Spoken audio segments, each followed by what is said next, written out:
Here's the story of a lovely lady who is bringing up three very lovely girls.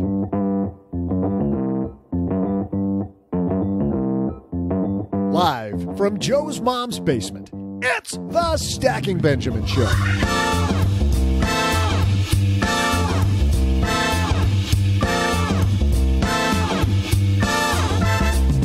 I'm Joe's mom's neighbor, Doug, and with all this retire early talk, here's a question. Is it humanly possible for someone to raise a family and retire early? Today, we welcome a woman who's focused on just that while raising 6. Yeah, that's not a typo. 6 children. She's the queen of the House of Fi podcast, Wendy Mayes. Also joining us from Afford Anything, it's Paula Pant. And from lenpenzo.com, say hello to Mike Brady. He was busy raising 3 boys of his own. It's just Len Penzo.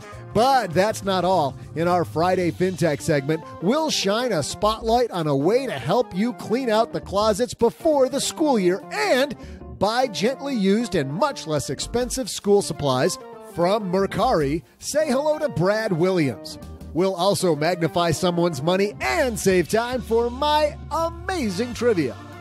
And now, a guy who's been there and done that when it comes to raising children, though who doesn't think this guy's just a child in adult clothing? It's Joe Saul-Sehy.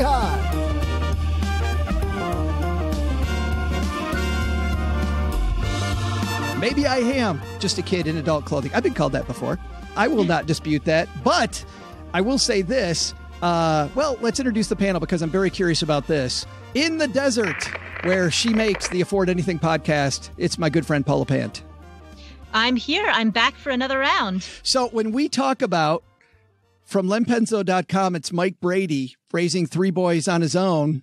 I know that reference. No way. I do. I know that reference. That is a reference to the Brady Bunch. No. And I am patting myself on the back right now because I rarely know pop culture references, but I do know that one. I am so surprised. And the guy who is here instead of Mike Brady, deep under Los Angeles, it's Len Penzo. You are surprised.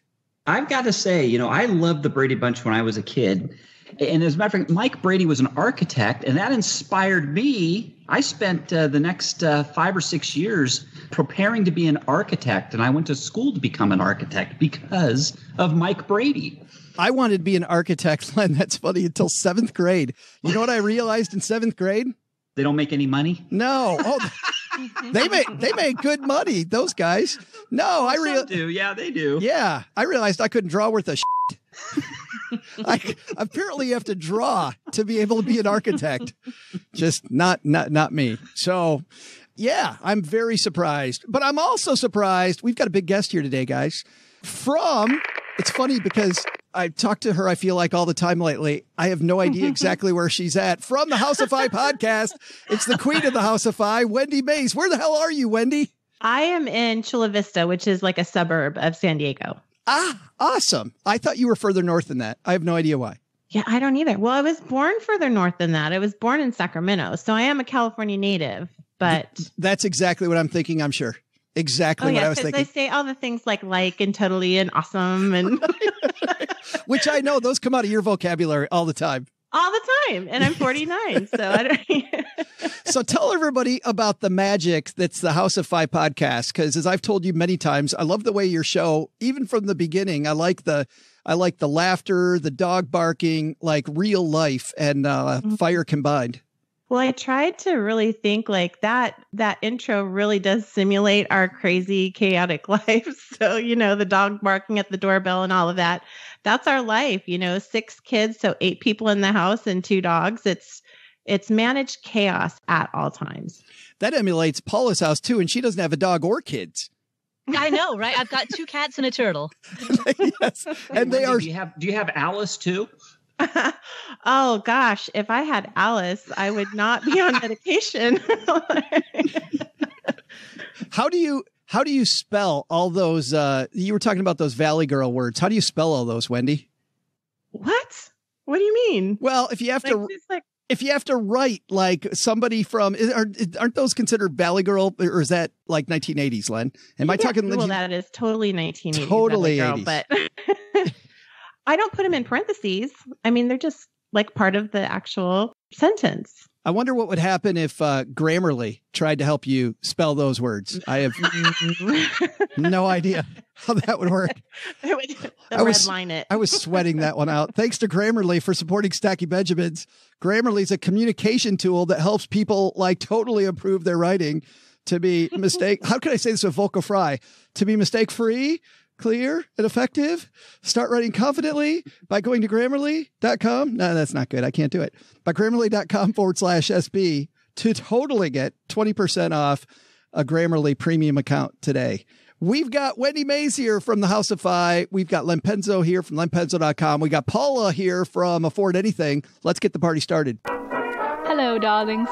And now it's time for your favorite part of the show, our Stacking Benjamin's headlines. Our headline today is a blog post from the Retire by 40 blog. And Paula, how long has it been since we've done one? Have we done one of Joe's blog posts? If we have, it's been a very long time. Which is unbelievable because he's always got something interesting on that site. Absolutely. And he's been blogging for years. He's a longtime member of the community. Yes. He was a veteran when I started my first blog. Len, you're not just the old man, but the guy that's been blogging the longest. Was Joe here before or after you at Retire by 40? I think he came a couple years after me. Yes. Yeah. So Len maintains the title, just so we all know. Joe, it's very good, but we have you beat right here. So is it harder to retire early with kids? Joe writes, is early retirement out of reach if you have kids? As all parents know, children aren't cheap. The USDA projected parents will spend $233,610 to raise a child from birth to age 17. That's a lot of money. Early retirement's already difficult to achieve. Once you add child raising expenses, it's pretty much impossible, especially if you have more than one child. At least that's what most parents think when they read about the FIRE movement. In reality, many early retirees have children. Early retirement is easier without kids because it's a bit simpler. Kids introduce a lot of uncertainties into the equation. Let's talk first about kids costing a lot of money. Wendy, I'm going to talk to you first because we're doing this piece partly because you're on the show. So if his calculations are right, you and your spouse and co-host Curtis, you guys are going to spend about just less than $1.5 million that could have been in your pockets raising these hoodlums. No, I'm joking. Does anybody want any kids? I can get that money back. Wendy reads this and goes, can I sell a couple? No, seriously. Obviously, you've thought about how difficult this is. Well, I've never put it in numbers, but I do know that, they cost more. Bigger houses, bigger vehicles. We have a Suburban because that or a minivan is the only thing that would hold all of our family at one time. And I refuse to drive a minivan. So, there we are. And it's a gas guzzler. So, we only use it minimally. It's choices, absolutely. They are more expensive and there's more considerations for it, but you make choices and you cut in other ways. And once you can't cut anymore. This is getting very personal, but when you decided that you were going to be a family with 6 kids, were you thinking at all about long-term versus short-term? Or were you thinking, having a house with all this life in it today is the better option? No. And in fact, Paula knows our story. We never intended to have this many children. It was quite by fate that we ended up with 6 children. And it was really more of a heart decision. We weren't thinking finances. The finances came after. And they're one of the reasons why we're trying so hard to get to financial independence. But we never did those long-term projections. We just knew that we were going to be increasing our family. Yeah. Could you tell everybody just a little bit of your story? Yeah, we intended to adopt Jacob, who was our first adoption, and he was a single. And then just through a series of events, we ended up getting placed with 2 more children and agreed that we were going to adopt them. And then halfway through their adoption, their little brother was born, who's my youngest now, who just turned 5. And that's how we got to 6. None of it was what we planned. We planned on 3. That was it. But we magically became 6. Did you see the movie Instant Family? Yes, and I loved it. I thought there were so many things about that movie that were accurate. Yeah. And I dare anybody to watch that and not get the room a little dusty, if you know what I mean. Oh, yeah. Mm-hmm. Yeah. Yeah. What a great movie. Len, you have 2 children of your own that hold you back on the road to financial independence? Of course it did. Yes. And I will say that I want to say 2 things. First, Wendy, congratulations for adopting. As an adopted child myself. Oh, thank you. God bless you. And Paula, you're adopted too, right? Yes. Yeah, I was adopted too. Yeah. Yeah. So anyways, God bless you. And the second thing is, kids, I wish we could have had more, honestly. And I don't know if the honeybee would have gone along with that, but I purposely was decided ahead of time. It's like two is all I can afford, so that kind of just because of the financially. So yeah, I was looking at the financial impacts before we even started a family. Yeah, Paula, when you take a look at this, I mean, people make these decisions. It does seem to be this, I don't know if it's a misnomer or a stereotype that the average couple who is in the FIRE community, the financial independence community, and they're already financially independent, they don't have any kids. Mm-hmm. I think that stereotype comes about because the people with the biggest blogs and podcasts, a lot of the people who have public-facing platforms, don't have children. But that's, I think, in part because when you reach financial independence, you could choose to spend your time in any way that you choose. So you could spend your time rock climbing or surfing or homeschooling your children. And there are a few of us who have decided to spend our time building blogs and podcasts. And that might not be a choice that we otherwise would have made under different circumstances. In fact, so by the way, sampling bias. Well, in fact, not to cut you off, it's looking back, it's not a choice we would have made had we had it to do again. Oh, what, starting a blog or a podcast? Yes. If we had to start over, we would have realized what a sinking ship this whole thing is, Paula.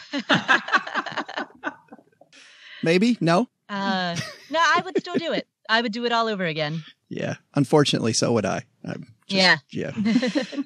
So, Wendy, back to you. Let's talk about cuts because you guys have made some really serious compromises to get financially independent. Let's talk about start with the big one that you guys just did. Yeah. The big one that we just did is we opted to sell our house and use that as a vehicle to become consumer debt free.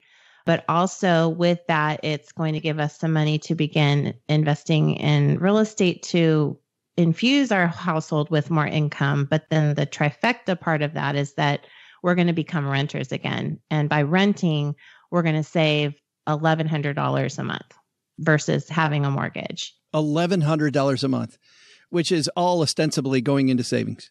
It's actually going to be going. So at the same time as all of this happening, I closed my law practice. So some of it is to be able to afford to live without my income, but we are increasing my husband's retirement contribution. Oh my gosh. I don't know why I didn't think of that. But yes, increasing my husband's retirement contributions, but then also now we can focus on the student loan debt because that's what's left is the student loan debt. Oh, that's so exciting. It's funny, Len, when she talks about that, she went right to the biggest thing, your housing expense. The housing expense easily, Len, is the biggest one. Yeah, I guess that's true. But everybody's got to have a place to live, too. So now the thing is, when you own your own house, you got a few extra expenses you got to deal with, insurance, property taxes. Although I know a lot of people out there will say, well, that's all baked into the cake in the rent. The landlords pass that on to you. But I still think you make out a little better renting when it comes to those two items. They look here at the next thing, Paula, is transportation costs. What are some ways that people can cut their transportation costs to bring the expenses down? A lot of that is going to depend on where you live. So if you live in a place in which you have access to good public transportation, that's a great way to bring down your transportation costs to go to a one-car family. But again, that depends on your location because some locations are just better suited for that than others. It's funny because Joe in this piece, Paula, says that he and his spouse still share one vehicle now. Yeah, which is great. I mean, that's a wonderful way to be able to cut your costs because when you only have one vehicle, it's not just the cost of that vehicle. It's all of the ongoing costs when it comes to insurance and maintenance and repairs and depreciation. Wendy, is that going to change also? Any transportation expenses going to change? Well, that was part of our payoff. So we no longer have any car payments whatsoever. We do drive older vehicles as well. So it's just that expense has been decreased significantly by paying off the loans. What kind of car do you have, Wendy? Well, we do not have an efficient family car. That's the Suburban, but we don't drive that all the time. That's only if we're going to go out somewhere as a family. Then my children have their own cars. My oldest children, my 23-year-old and 17-year-old. My husband has had a paid off car for a long time. He has an older Dodge Magnum, but he doesn't drive very far either. He works fairly close. So that's really how we save on those expenses. And by the way, your comment about minivans, when my twins were at home, I went right to the minivan just to prove that I was very comfortable with my manhood. That I was very comfortable. It's very tempting. I mean, we've driven them before several times, on vacation or whatever, but I just have not been able to pull the trigger. Let me tell you another thing. We're talking cars and kids. When your kids turn 16, and if they decide they're going to start driving, and you allow, they buy a car, your insurance goes up. I mean, it really hurts. So that's kind of one of those expenses you got to watch out for. I mean, it's just the way it is. What did you do then, Len? Did you do anything? Did the kids pay part of their insurance? Yeah, well, we cut them some slack and gave them a choice. You could pay, we'd subsidize their gas or we'd subsidize their insurance, but not both. So, but either way, they had to build the new addition onto the bunker by digging. Yes, that's right. That's right. Well, actually, the garage is right over the bunker, so we're okay. Fantastic. What else did you find, Paula, in this piece that was interesting?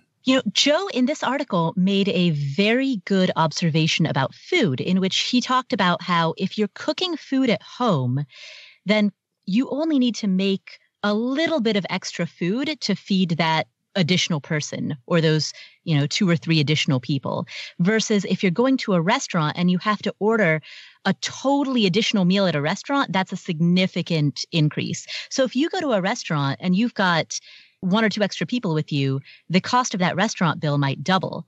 But if you're cooking at home and you're making just a slightly greater volume of food, then your grocery bill, it's not going to double. It's only going to go up maybe 10% or 20%. On the other hand, Paula, I saw a meme the other day that had this, these people were at one of those restaurants where the waiter says, kids eat free. And the dad said, oh, in that case, I'll have a water and my 6-year-old here will have the filet asparagus and the kids Bud Light.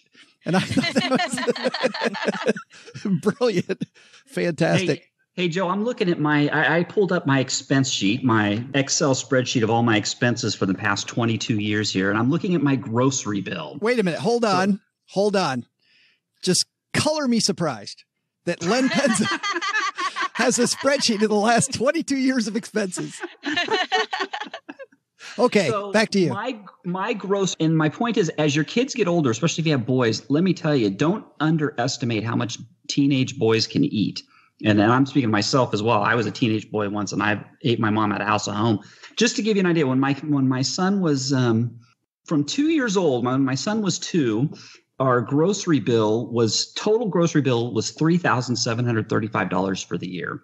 Since then, my daughter was born, and basically 15, 16, 17 years later, our total grocery bill came to $12,764. So what is that? About a 4 times increase in groceries. Now, some of that's inflation, of course, but a lot of that is just more food. How much of it, though, Len, seriously, how much of that did you see go away then when he left home? Yes. And there it is. Yes. Well, because I saw with Nick, and he's in Seattle now. When Nick left, I made a profit. Like, I made this monster profit. Wendy, you're nodding your head. Well, 5 of our 6 children are boys. We've got one 17-year-old who he would eat forever if we let him. But the little ones, they're starting to eat like grown people. And then the oldest one will be 9 in like 3 weeks. And they eat a lot of food. How do you cut your food? They do. Well, how do you cut your food costs then? How do you keep it under control? fillers like potatoes and rice. You just got to feed them more carbs. Yes. Meat is so expensive. Every dietitian listening, just send me an email. Please send your emails to Wendy at and healthier things, Yes. fruits and vegetables. We have changed. So one thing that was getting out of control in our house was snack food. So like crackers and stuff that is easy for me as a parent to send with them in their lunches at school. But it was getting out of control because they would eat it.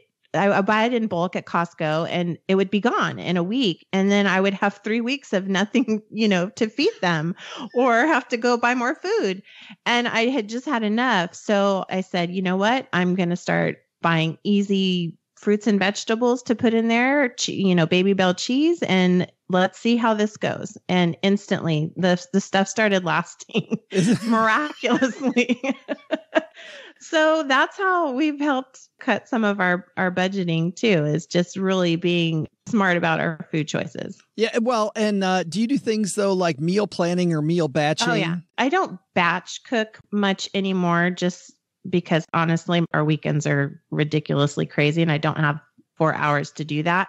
We do meal plan and that is very helpful. We shop our pantry first. So we look in our pantry and our freezer, we see what we have.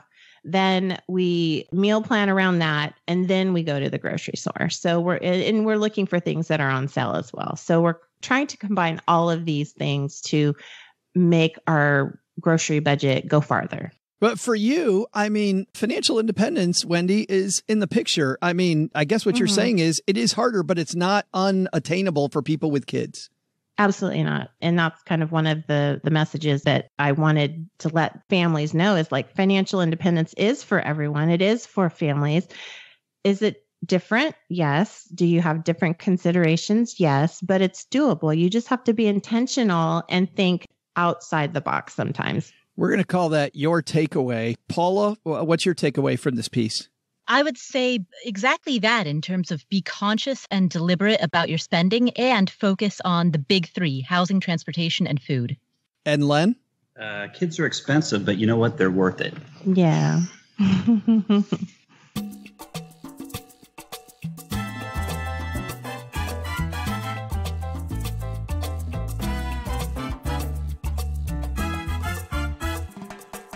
I can't believe it's back to school time already. And you know what that means? Time to buy new school supplies. Also, a great time to go clean out the closets. And that's why, as I was searching for our next Friday Fintech idea, I thought, what if we did something that would help people save some money and clean up at the same time? Well, and I found Mercari.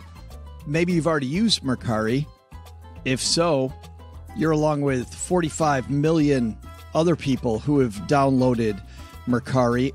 It is already Japan's #1 online marketplace. Brad Williams is the head of communication for Mercari.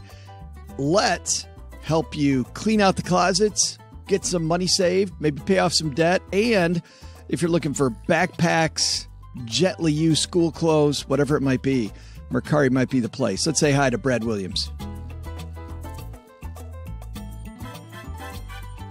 Well, as you're thinking about back to school shopping, we've got a great special guest for you. Here to explain Mercari, a place where people not only do back to school shopping, but listen to this. If you've got clutter in your house, you can also sell it. Brad Williams is here to explain it all. How are you, man? Hey, Joe, thanks for having me on. I'm great. Well, I'm glad you could be here with us, especially this time of year. Let's talk back to school shopping because, as you know, everybody's looking at the big box stores. They might be looking at Amazon, but really, why not buy stuff that's gently used? Yeah, I'll answer this question in two ways, Joe, as a parent and as a representative of Mercari. So as a dad, I can tell you any parent knows it gets more expensive every year. And I think the National Retail Federation said that the cost is expected to exceed $700 a kid for back to school shopping this year. So it's painful. And so there are lots of ways to soften that pain. But one of the easiest ways is just to take things that you aren't using and sell them and get them out of the house and make a few bucks for them. And that's where Mercari comes in. The average American household reports that they have 42 unused items lying around. When I talk to people who are like personal organizers, they say it's a whole lot more than that. That's a chronically underreported number. And so as a nation, we've got a lot of stuff lying around that we just don't use. And sure, you can look at buying gently used things for your kids, for school, for supplies, for clothing, all of that. But also it's not limited to that. It's really about taking things that are just lying around and then going out and buying the new stuff that your kids probably want. And we've also found that with a lot of parents and kids use our app as kind of a teachable moment. I've talked to sellers whose daughter wants, a new toy every month or so. And before they buy a new one, they sit down and decide which one of her toys they're going to sell first. Oh, great idea. And so, it's a really low pressure, natural way to teach financial responsibility to kids and just sort of the circle of financial life. And, when you want to get something new, mom and dad don't just go poof and the money comes out of the sky. It's nice to know that you can help contribute to the family finances and have visibility into that kind of thing that, unfortunately, as parents, not enough of us, I don't think, provide that visibility to our kids and let them see, where the money comes from, how much things cost. Yeah, I love this idea of early financial lessons. I also love the idea of less clutter. Let's talk about how it works. You mentioned app, is it solely app-based or is it also a web page, Mercari?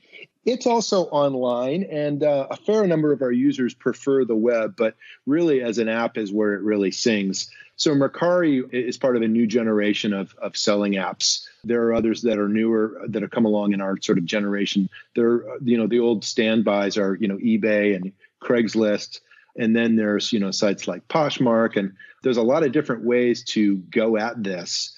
We believe our app is the simplest. And in fact, the readers of E-commerce Bites, which is an online seller's publication, earlier this year voted Mercari as the easiest to use app for selling your stuff. This is from more volume sellers, so they appreciate how easy it is to use. Well, and just an internal thing here in the basement, Brad, is that our producer of this show, Caden, who's in college at Texas Tech, when he heard that you were coming on, he was fired up because he loves Mercari because it's so simple. Oh, yeah. A lot of college kids, a lot of millennials. And there is there's an undercurrent here around sustainability that particularly for younger people in this country really resonates. And the idea of not buying just new things, buying used things and looking at recycling as you buy things rather than buying new things and disposing of it is a circular thing. And I think people are getting more conscious about their consumption. As a nation, we consume, I don't know what the numbers are, but I'm sure we consume more than any other country on earth per capita. We just buy a lot of stuff. We have big box retailers. And the other thing we have is storage units.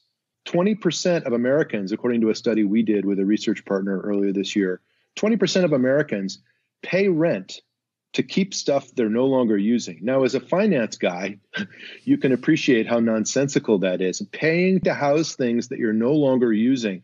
And so if you go to France or China or Brazil and say, hey, where does a guy find a storage unit around here? They'll look at you like you're from Mars because it's a uniquely American thing. Well, it's funny you say that because we had a few weeks ago, people can go back and look at their webpage, stackybenjamins.com for this. Just put Tracy McCubbin in the search bar. She's an organizer and she talks about this very thing about how a lot of it's emotional. We buy this stuff that supposedly is going to make us happy, Brad, and it ends up making us miserable. Yeah, and it makes us miserable because it piles up around us and reminds us of the happiness we never got out of that item we bought 5 years ago. Keep it moving, keep it going, keep it selling, keep your house simple, keep your house uncluttered. And financially, it's a tailwind. I wanted to ask you about that specific tailwind about, we've got Marie Kondo all over the place now. Have you noticed a pickup on Mercari because of Marie Kondo? Yeah, when her series debuted earlier this year, we definitely saw an uptick on our site, and some of our competitors reported that as well. And she's just scratched the surface of this problem we have as a country, which is we just consume too much. Yeah. You can look at that through an environmental lens, through a social lens, a financial lens. It just doesn't make sense on any level. There are ways to reverse that, and all societal trends are like pendulums, like they swing one way and then they swing the next. And we are seeing a swing, we believe, towards more minimalism and more simple living. And we're not anti-consumption at Mercari. We're pro-conscious consumption. We love buying. I mean, we're a sales site too. People buy things on our site and they love them, and they're not all used. A lot of them are new. Yeah, Caden was talking specifically about some stuff he bought just literally in the last couple of days before we recorded this from Mercari. I want to dig into, though, Brad, exactly how it works. You talk about how it's easier than some other sites. Yeah, it's because it's your smartphone has made everything easier in the last 20 years. And if you look back at eBay or Craigslist, it's just, I mean, they have apps now, eBay does anyway, but really they were built on a platform that's kind of a relic of another time. The founder of Mercari started in Japan, and we're the number one marketplace in Japan by far. We really sort of became a phenomenon there about 5 years ago. Before that, Japanese didn't really sell or buy used online or in person much at all. It just wasn't societally something that was done. And Mercari was introduced and really sort of gamified this. Shintaro Yamada, our founder in Japan, was a game developer. He did that for many years, and then he sold his company to Zynga, a big American game company, and he ran Zynga Japan for a couple of years.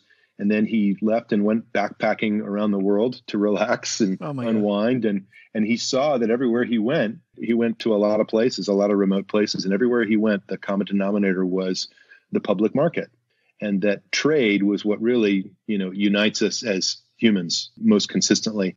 And he thought about the ways to trade online. And as a game developer, he realized that there's got to be a better way.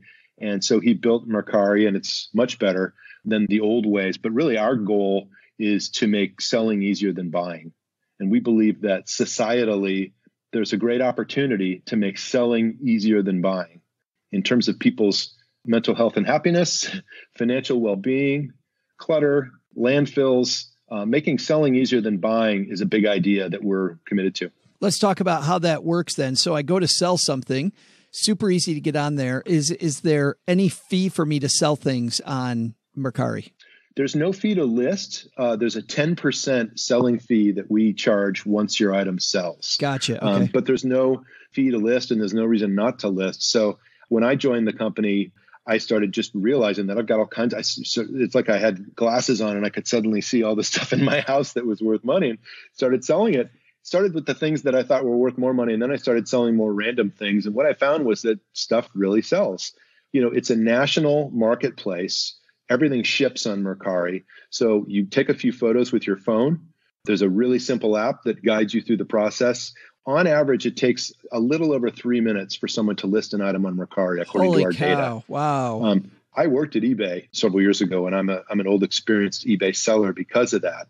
And I can tell you 3 minutes is a huge improvement, but I can also tell you that we're not done. I mean, we're really focused on making selling truly easier than buying.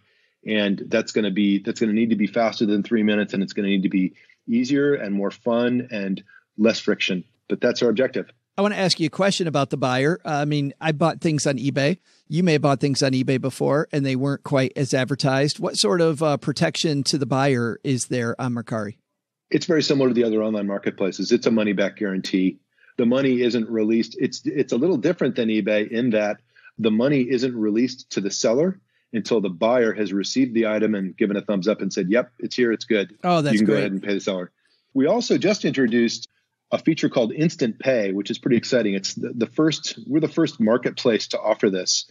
This is an instant payment system that was developed originally for Uber and for Lyft for their drivers to pay their drivers quickly. And now we've offered it to online sellers for the first time. You can get your money from your sale within about 5 minutes instead of 5 days, which is what it usually takes to route through the bank. Wow. Holy cow. That's fantastic. There's a $2 fee, but we introduced it just a couple of weeks ago, and we've already paid pretty close to $2 million out to people. It's very popular. I'm thinking about those college kids living a little closer to the vest. Might like that. You bet. I mean, it's case of beer tonight or next Thursday. Or as mom likes to say, school books, though. School books. Come on. School books. That's right. Absolutely. Well, we will link to Mercari in our show notes page at stackingbenjamins.com. Brad, thanks for hanging out for a few minutes explaining it to us. I appreciate it. Joe, thanks for having us on. Hey there, trivia fans. How's the weather where you are? I'll tell you, here it's raining like crazy, and there's nothing Joe's mom loves more on a rainy day than curling up on the couch and watching movies. Usually they're biker movies, but today is actor Gene Kelly's birthday, so we're talking Singing in the Rain and a bunch of other hit movies. Here's today's question in his honor. Oscars bring in lots of money for the greats. So, how many Oscars was Gene Kelly nominated for during his illustrious career? I'll be back with the answer after I grab some tissues for Joe's mom. She always cries during the action sequences. All right, we explained the rules to this convoluted game to Wendy behind the scenes. Wendy, think you got it? I do. All right. You are playing on behalf of OG. We keep track. We've been keeping track since the beginning of the year. I have no idea, Paula, why we're keeping track, but we are keeping track. Because of the big prize at the end of the year. That's Duh. the mystery prize. Hello. Len is in the lead with 9. Paula has 7. And OG, who is leading for much of the winter into spring, has stalled at 6, which means, Wendy, you're playing on behalf of OG. So no pressure. He's getting his butt kicked, so don't worry about it. So you get to choose first. Do you want to go first, in the middle, or last? Last. Last, not her first rodeo. That means, Paula, do you want to go in the middle or first? I will guess in the middle. How about that? So Len. I'll go after Wendy. Gene Kelly. I'll go laster. Gene Kelly, Mr. Singing in the Rain. He directed My Fair Lady. There's a couple Gene Kellys. How many Oscars was Mr. Kelly nominated for? By the way, before we get to that, Paula, do you have any idea who Gene Kelly is? He's a black and white, like older era of performer. Yeah, but do you know anything about like Singing in the Rain or? I've heard of Singing in the Rain. Yeah. Okay. It's a older classic film with an accompanying song. He actually later in life was in some pretty good movies too. There was a movie in the 80s. It's one of my favorite older kind of scary movies called Ghost Story. And he was one of the old men in the movie Ghost Story, where these guys, when they were younger, did something very bad, and the ghost comes back to get them all while they're senior citizens. And it's, wow. Ooh, I might have to check that out. Yeah, that's an interesting premise. Yeah, it's pretty good. But anyway, Len, Gene Kelly, how many Oscar nominations? Let me think. Before I do that, let me just say about the Singing in the Rain. You know, when I went to Universal Studios, this was back when I was a kid, and he was still kind of relevant, and they were talking about that movie. And he wasn't singing in the rain. Do you know what he was singing in? Milk. Because of the black and white. They had to shower milk over him to make it show up on the screen. See, that's interesting. Yeah. Okay. So how many nominations? I have no freaking clue at all. I'm sure. I don't know. When did he start being in movies? I don't know. 1940. I don't know. 45. Let's say he was nominated for one a year for, I don't know, till 1975. I'll say, no, let's say 70, 25. 25. Paula? Wow. You really put some thought into that. Yeah, real scientific.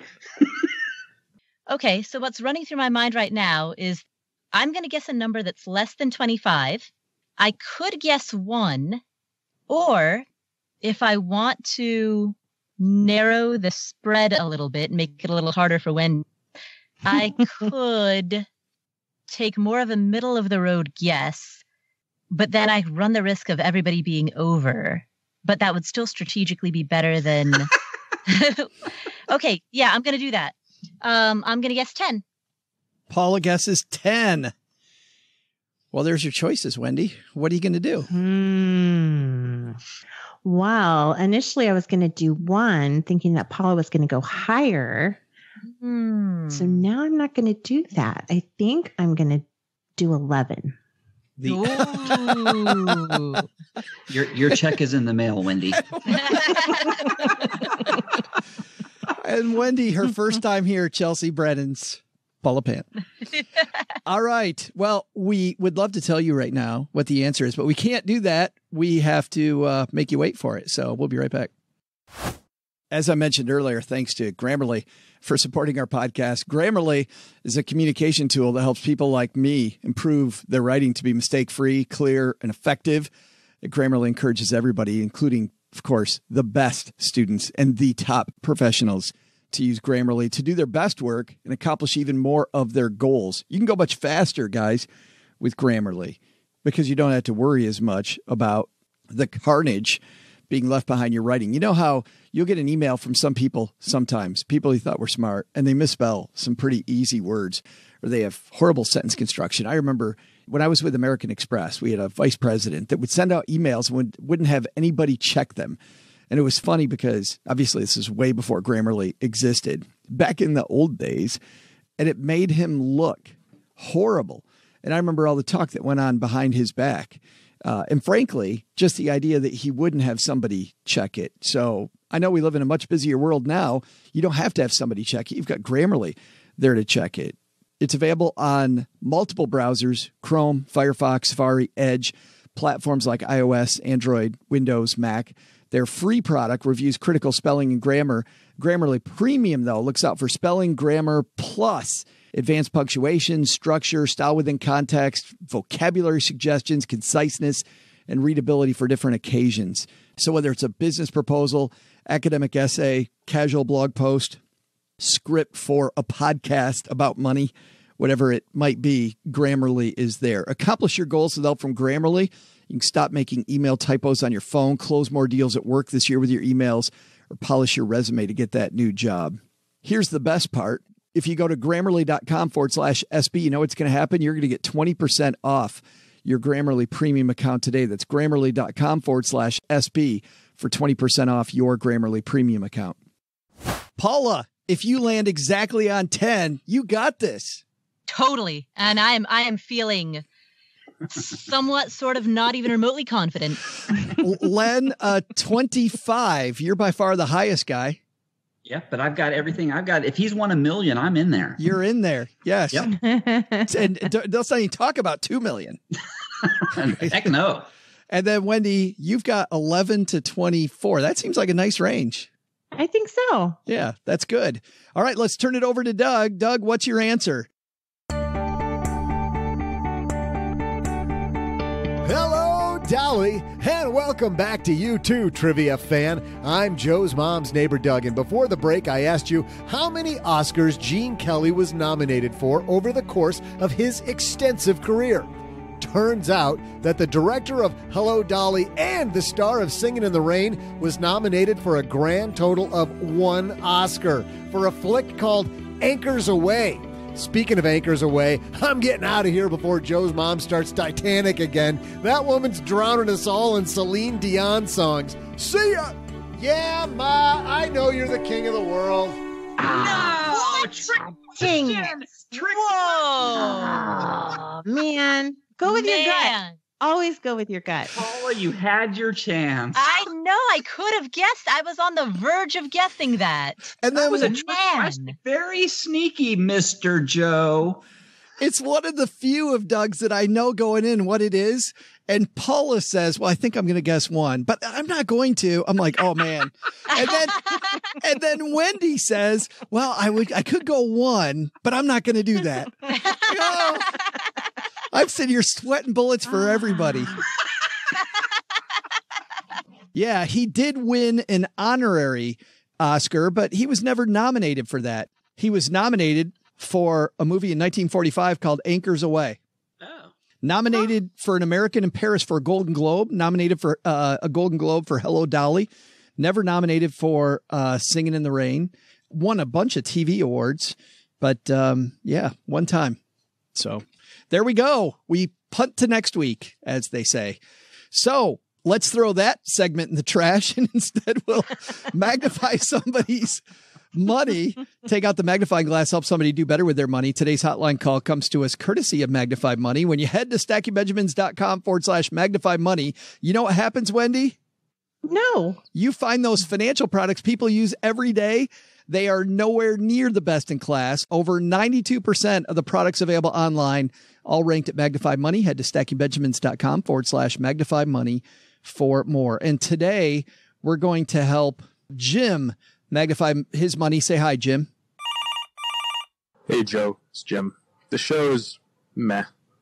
I'm getting married in a few months, and my future wife isn't very financially educated.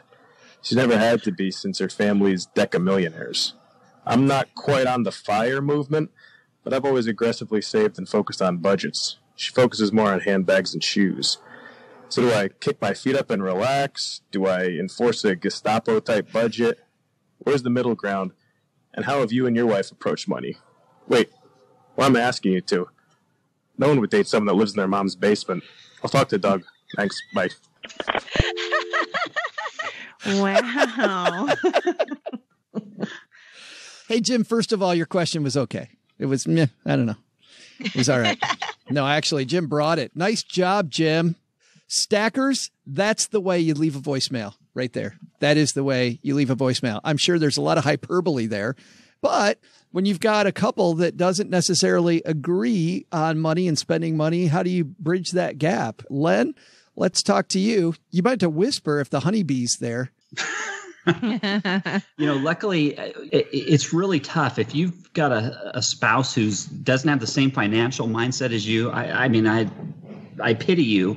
I've lucked out. The honeybee and me, we're on the same page, so it's so easy. I really don't know. I can't give good advice because I'm not in your shoes. But I would say if I were in your shoes, I would maintain separate accounts. But I guess that's all we could do. Maybe 3 accounts. One account for make sure the bills are paid that you put in equally. Then you have your own, and she would have hers, and that's probably how I would do it. But boy, that's tough. What? So then her money ends up being like her own allowance of spend whatever's left in your account. Is that what you're saying? That's what I'm saying. Yeah. Wendy, how do you guys do it at your house? Well, going back several years, we were marriage mentors. So we helped other couples. And when I heard this voice message, I have so many questions still. I want to know, her parents may be decamillionaires, but how does she earn money? Does she earn money? Have you guys had a conversation about money? Do you guys have the same values and goals about money? Sounds to me like there needs to be a whole bunch of conversations to try and at least find some common ground about what they want for their future. You and Curtis seem to be on the same page when I hear you guys on the show.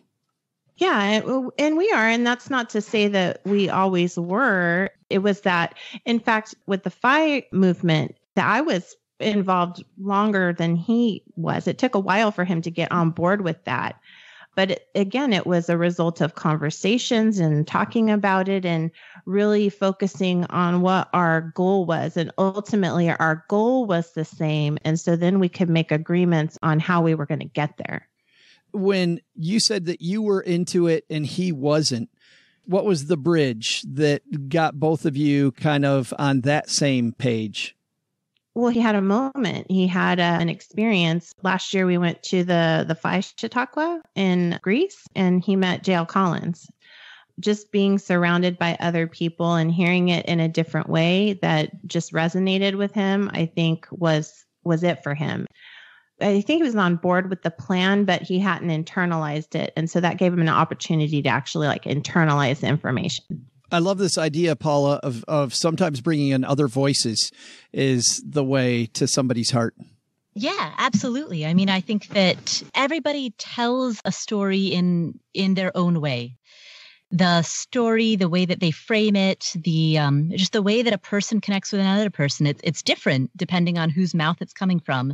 And so gaining exposure to a variety of voices until you find the one or ones that resonate with you, that's the way to do it. Okay, so for you then, if you're Jim, how does he approach this?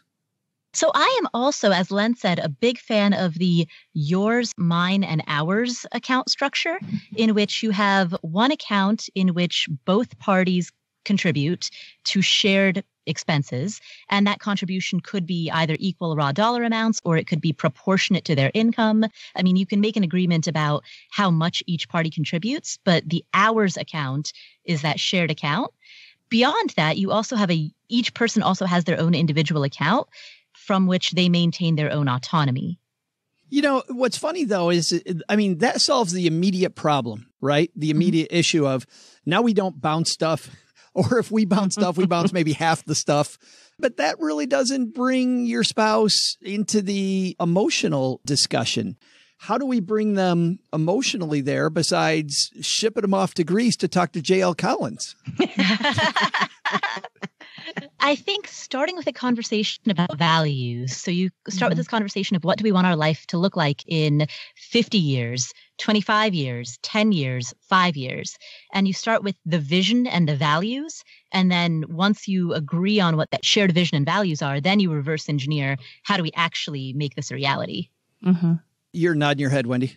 Oh, yeah, absolutely. I think that is the way to go. And that's essentially what I was trying to convey earlier, is that having this common goal to, have them be excited about as well. So my answer to this is all the above. I love everything you guys said. I think that an issue that we money nerds have is that we love this stuff so much. I mean, Len Penzo loves it so much that he's got a flippin' spreadsheet that shows 22 years worth of expenses. If Jim shows his spouse a spreadsheet with 22 years worth of expenses, that's when the divorce starts. No, I'm kidding.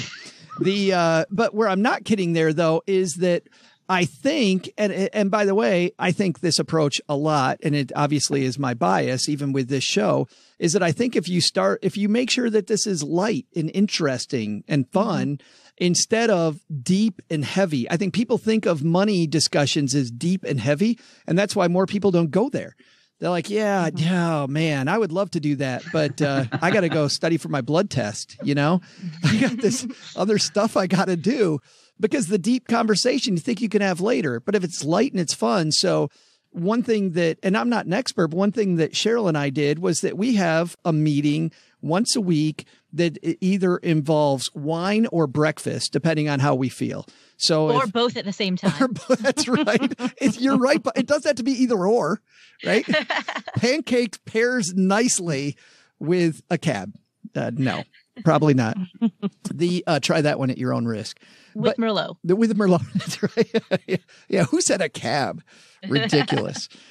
But we have it once a week. It is, first of all, it's short on purpose because making that now, sometimes it becomes longer, but it's not scheduled for long. It's scheduled to be short so that we continue to do it. If it's short, we'll do it. If it's a long meeting, we'll skip it. So it's 20 minutes. We walk through, we use Tiller. So we walk through our Tiller expenses that we had for the last week. If anything's really glaring, we talk about those expenses that we had. And just talking through our expenses, by the way, ends up being pretty fun. Then we talk about what's coming up the next week. So is there any big expenses coming up the next week? And what that avoids, and avoided when we had kids at home, it avoided this whole, I've got one set of priorities. Cheryl has another set. She comes home with school clothes at the same time that I decide to, buy some big thing myself for the family or do some home improvement. All of a sudden, we sink the entire budget because we're both trying to solve the same problem a different way. So we talk about what expenses are coming up the next week. And then invariably, you know what happens? Because we do this all the time, we end up talking about money and goals most of the week. And I've noticed when we skip that meeting, we end up not talking about money and goals the rest of the week, and then we run into trouble. So I like a short, fun, easy conversation, wine or pancakes, or if you're Paula, both. And I think you get there. So that's my 2 cents on that. Len's like, or a spreadsheet. I don't know. Thanks for the question, Jim. If you've got a question for us, head to stackingbenjamins.com/voicemail. And you too, by the way, you can be like Jim. We're about to change the game here, by the way, Stackers. We're going to be doing something fun along with the Magnify Money line. And I'm just going to leave it there. But this is going to get even more interesting, how we answer voicemails in the future. So you might want to get in line if you've got a question. All right. That's going to do it for this. We're going to let our guest of honor go last. Let's start with Mr. Penzo. What's coming up at lenpenzo.com? I am having another Stacking Benjamins listener, Randy from Missouri, sharing how he gets by on $40,000 a year or less. So that's at lenpenzo.com. Stop on by and see how Randy does it. Nice job, Randy. Congratulations. And by the way, Len, thanks again for stopping by on Wednesday with the annual sandwich survey. Oh, it was fun. That was so it. fun. And your mom's great and just awesome. It is such a great time. And if you didn't hear Wednesday's episode with Len, you can even go back to the last several years of our episode with Len. And the sandwich survey is always one of our favorite shows. Paula, Speaking of favorites, what's coming up at affordanything.com? Speaking of your favorite shows, Cha. of course. Of course. Thank you. We just aired an interview with Mark Manson. So Mark Manson is the author of a new book called Everything is Effed, a book about hope. He is well known for his level of emotional intelligence and the way that he talks about emotional mastery and takes a very big picture perspective of the world and allows us to take these very, very high level concepts and apply it to our daily lives. So I've been following his writing for many, many years. So it was a huge, awesome to be able to finally talk to him. Isn't that half the fun of being a podcaster? It's amazing. Like fundamentally, my job is to read a book and then have a one-on-one conversation with the author about it. I know. You're like, wow. And once again, the professional podcaster has her microphone fall. Totally. As I was saying that, I literally dropped the mic. That was great. I get to talk to the author. Bam. Done. Yes. Speaking of awesome shows, we love the House of Fi, as you know, Wendy. Thanks a ton for joining us. Oh, this was a lot of fun. Thanks for letting me be part of it. Well, it was way more fun because you were here. But you always have fun stuff on the House of Fi. What's coming up now? Yeah. So this week we just had on this awesome lady. Her name's Vicki Van Essen, and her blog is onewayticketfamily.com. And why I wanted to have her on the show is this is actually a family that is traveling the world, like living the dream while raising children. You know, that's my dream life. So she tells how she's able to do it, what countries they've visited, what countries are the most family friendly. It's just a really awesome show. And speaking of that, you often have guests on that have families and are doing exactly what we talked about on today's episode. Mm-hmm. Absolutely. Yeah. Great stuff. And that's the House of Fi. And you can find it wherever you're listening to this show right here. Yes, sir. Absolutely. That's going to do it for today. Thanks, everybody, for hanging out with us. Doug, you've got it from here, man. What should we have learned today? So, what should we have learned today? First, take some advice from our roundtable. Life is about balance and choices. More money spent today on kids and fun, the less money you'll have for later. So decide what's most important to celebrate with your children and spend lavishly, but then cut back on expenses that you don't care about. Second, take some advice from Brad Williams at Mercari. Lots of clutter around the house? Get rid of that stuff. Maybe you'll make a few extra bucks and you can sock it away towards early retirement. But more than that, you'll feel less drained from messes all over the house. But the big lesson here? Bring plenty of tissues when watching Singing in the Rain with Joe's mom. It's a real downpour of milk. She's flinging milk all over the place. What is wrong with you, woman? Special thanks to Wendy Mayes for stopping by from the House of Fi podcast. You'll find Wendy's show wherever you're listening to us right now. We'll also have a link in our show notes at stackingbenjamins.com.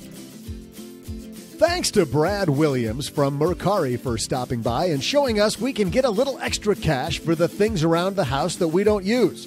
You can find them on their website at Mercari.com. That's MERCARI.com for more information. Or, again, at our show notes page. Paula Pant appears courtesy of AffordAnything.com and Afford Anything Podcast. All the Afford Anythings. Len Penzo appears courtesy of LenPenzo.com and all of the darkness and doubt in the world.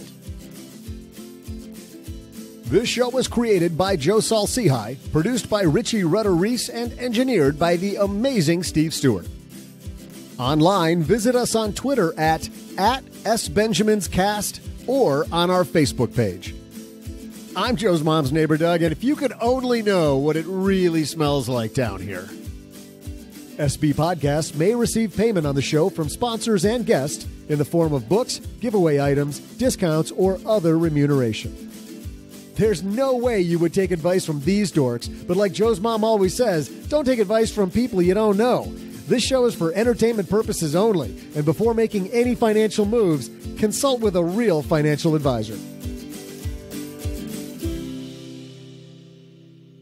It's the story of a man named Brady.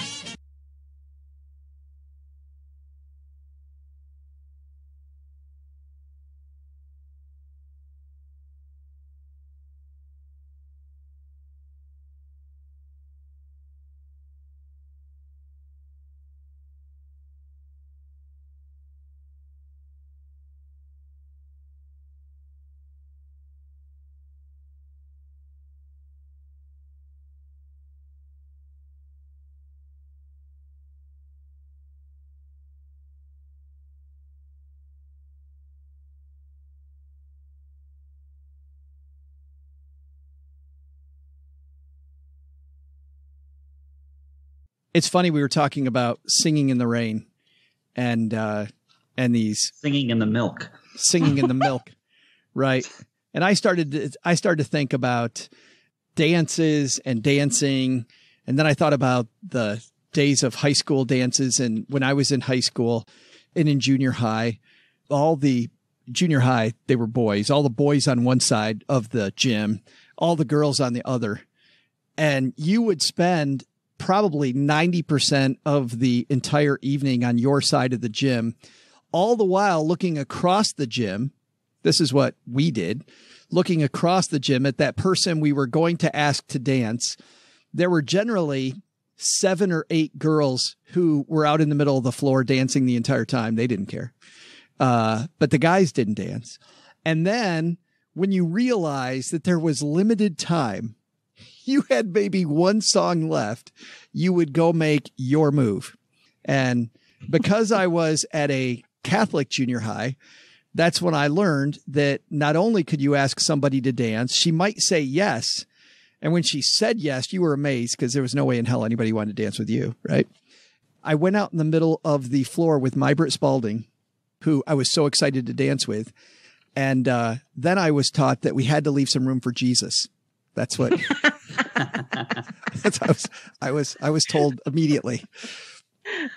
I also remember practicing dancing with my mom ahead of time, and very inadvertently, my mom taught me, I wasn't trying to do anything, but my mom taught me that my hands need to be a little higher, if you know what I mean.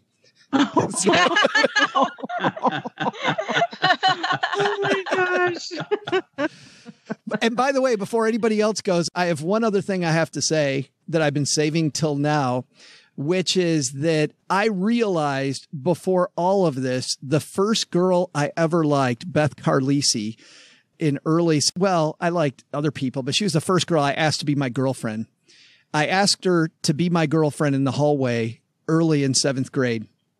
She said yes. I didn't know what to do, so I kind of high-fived her.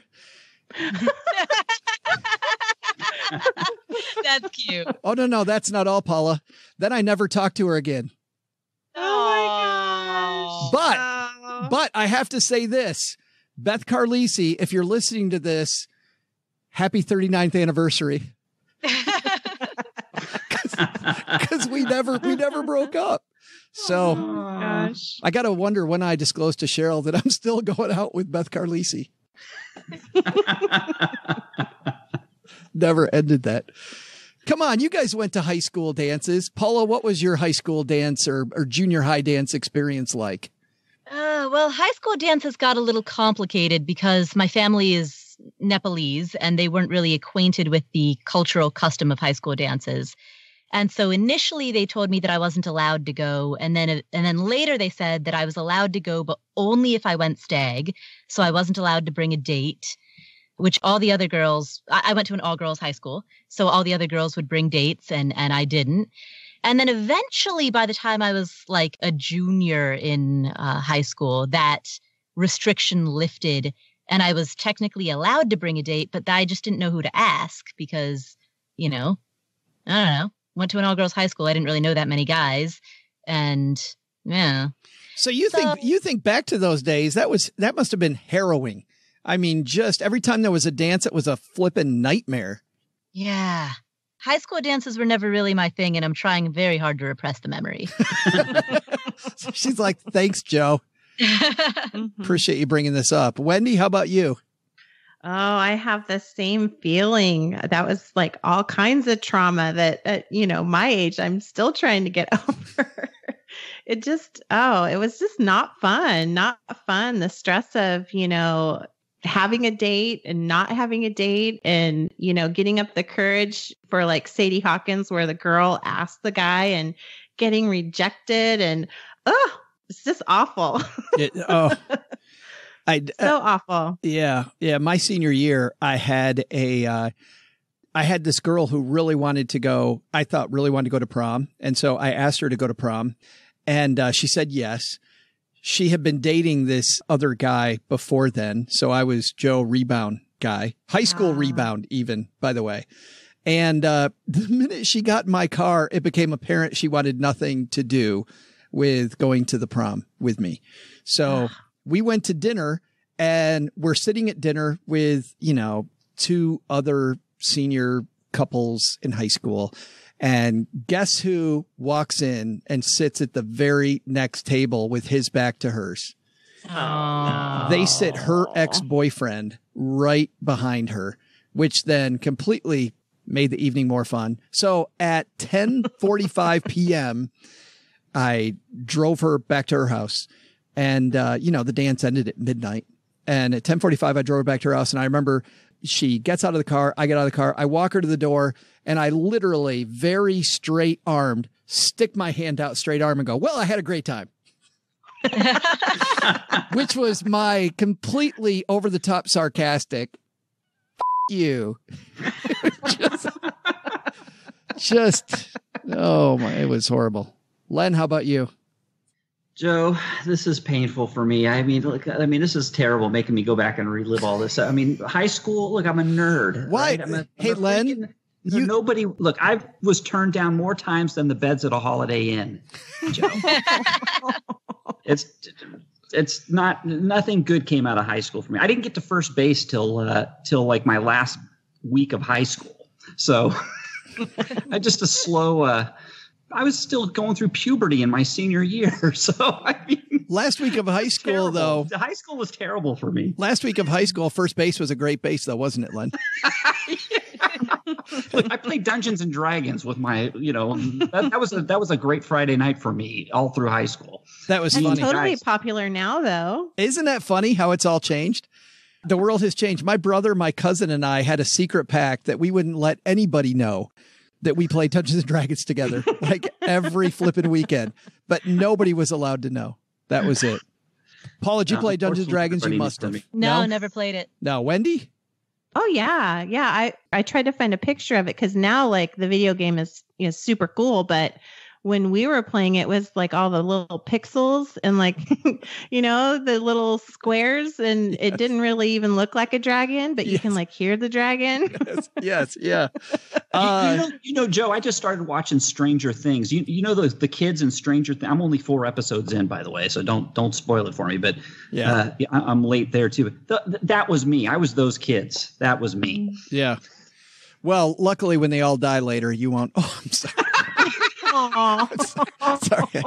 Did I spoil that?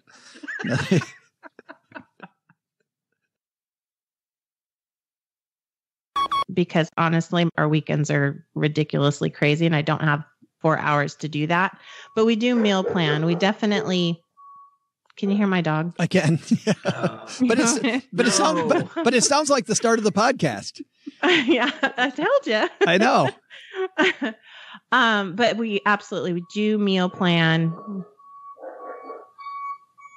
Better make sure that the truck doesn't back over the dogs. Well, I don't even know what that is. Is that the dog backing up?